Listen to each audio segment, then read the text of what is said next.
god!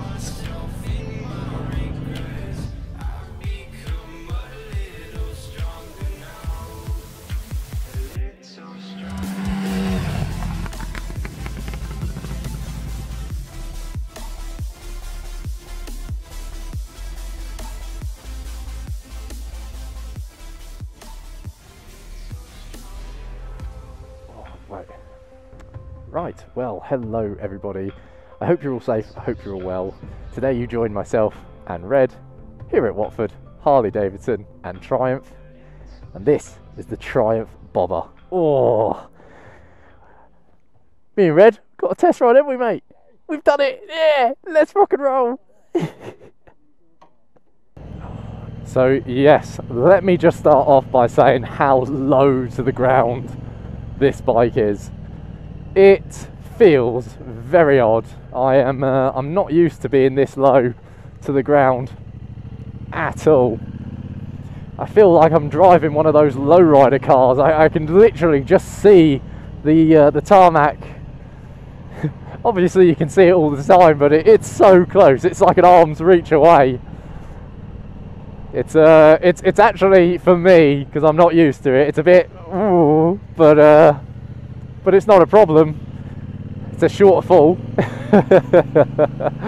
Only messing, of course. But yeah, it's an enjoyable ride so far. The bike is so light, it's so nimble, it's so flickable. Recently, me and Red got to ride some Harley cruiser styles, and I didn't ride the Fat Bob. But I imagine the Fat Bob is probably the closest thing to what Red or myself rode that was any way, shape or form similarity, or had similarities to this. I can imagine that was a lot heavier than this, simply because it just looked a bit chunkier, had more bits on it, more plastics, etc. This does not have, you know, anything. It's got this single seat which sits literally right on top of the engine. I know that's going to sound silly because, you know, all bikes do, but the rear wheel of this bike is so far away from you, it's like a drag bike. That's probably the only thing I can compare it to. It's like a bike that belongs at the drag strip.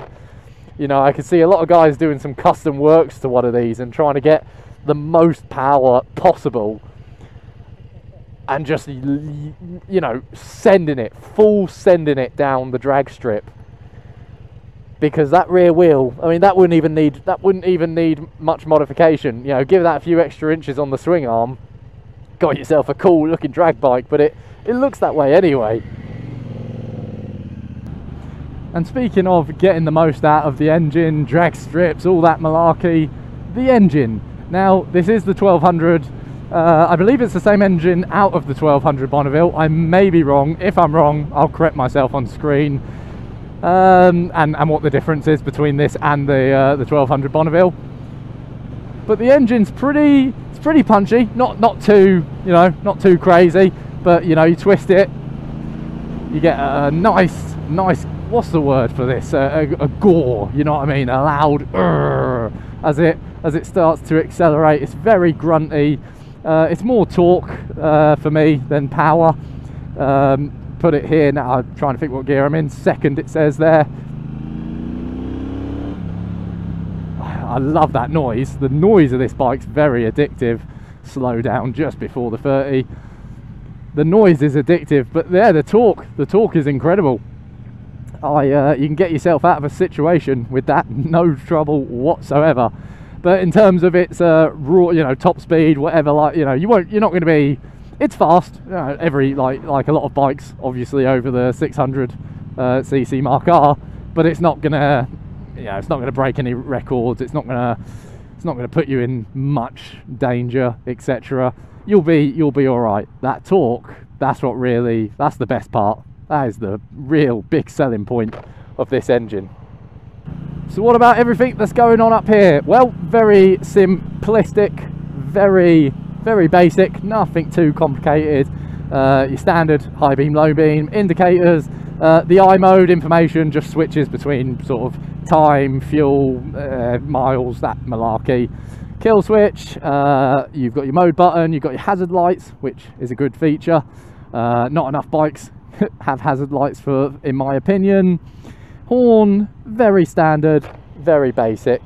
For mode button, again, very nice and simple because it's just a press of it. Only 2 modes, so a lot less work and a lot less to remember. This only has road and rain mode, so for those who enjoyed my comical videos on the Harleys where I was like, sport mode, none of that today. No sport modes on the Triumph Bobbers. Why would it need it? It's not meant for it at all. Road and rain, they're very self-explanatory. Road in the dry, rain in the wet. We won't be testing out wet today because we've been very lucky to have a nice October dry day. I'm not sure how long that will last, but it's here and we're enjoying it. So let's do a getting through the gears, an acceleration, just so you guys can get a look at what it sounds like, whether you think it's rapid. It's not, but it is fun. So off from the lights, pop that into second, find the straight, and you're up to speed pretty much there and then. So not the slowest bike in the world by any stretch, but just not the fastest. But it certainly is a lot of fun getting there, and the noise, oh my word, it's just beautiful. It really is just beautiful. So that's gonna lead me into this so well. So what am I not enjoying about this bike? And it's pretty much a given. This bike is not comfortable. If you are going to ride this bike around do you know what, maybe I should reword that, that's not fair.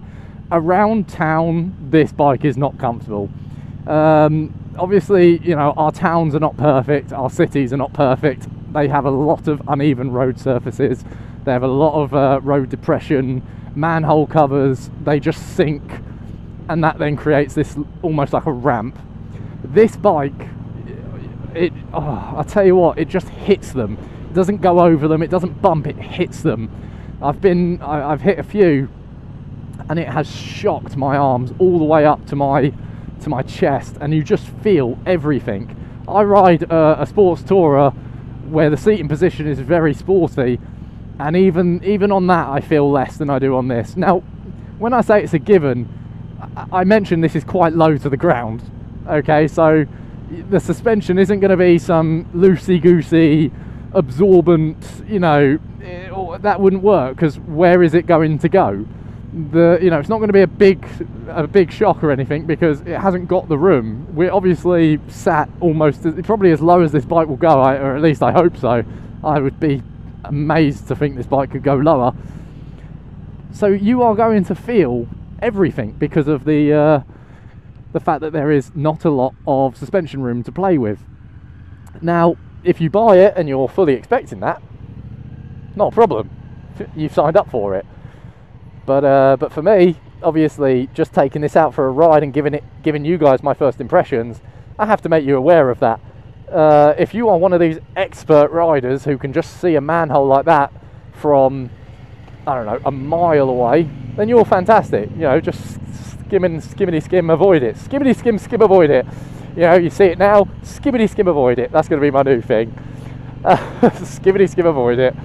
But if not, because let's be honest, we don't always see them, especially motor vloggers, when we're trying to talk and present a video, we sometimes hit them. I probably could have gone over that one because it was flat.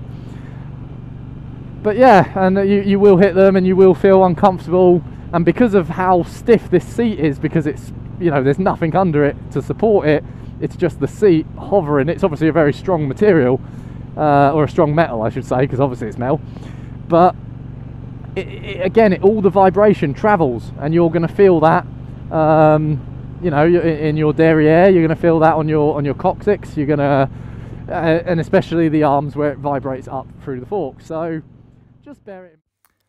Hi there everyone, it's Rhythmic here in real time. I'm just going to cut myself off for the time being, just to take your attention back to the clip I showed you at the start of the video, which shows just how uncomfortable this bike can be. Now what I'm going to do is I'm going to show you 3 extra clips, and I want you to pay really close attention to the last one, as that's going to really demonstrate just how unpleasant this bike can be to ride.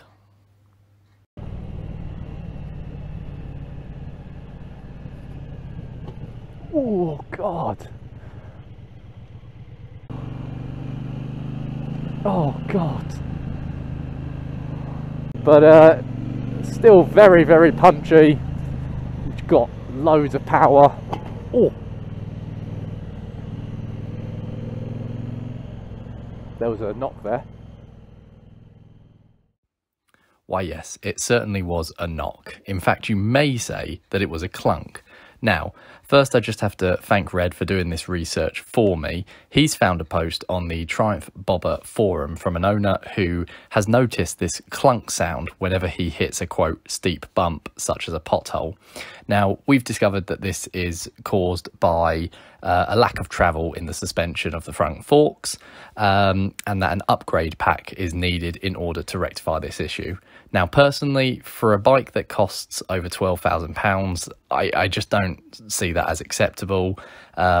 That noise is obviously going to be causing some damage somewhere in those forks, possibly leaky seals in the near future, and that's just going to cost you money, and it's a massive inconvenience, and you just wouldn't expect it from a bike that's literally just come off the showroom floor. I'd just like to add that this is in no way a dig at the Triumph Bobber Bonneville or at Triumph at all. It's merely my first impressions. It's merely my opinion based on the ride itself, plus the research that Red has presented to me. I can only tell you what I think. I would always advise that you, as the viewer, goes and actually test ride the bike for yourself to get your own opinion of it. But yes, I just found this a really concerning issue, and something that I wouldn't be comfortable spending that amount of money on, only to have to spend more to rectify the problem. So here you go, guys. Here is a walk round of the Triumph Bobber Bonneville. And yes, that is the full name. That's what I'm calling it. I was correct. But yeah, see what I mean? Maybe to you, not so much, but to me, it just looks a very long bike. And as I said, with this seat, not really supported by much. Incredibly, I'm not, yeah, you couldn't lower this anymore. I am dead certain of that, but I don't know. Let me know if anyone has. But yeah, here it is in all of its glory.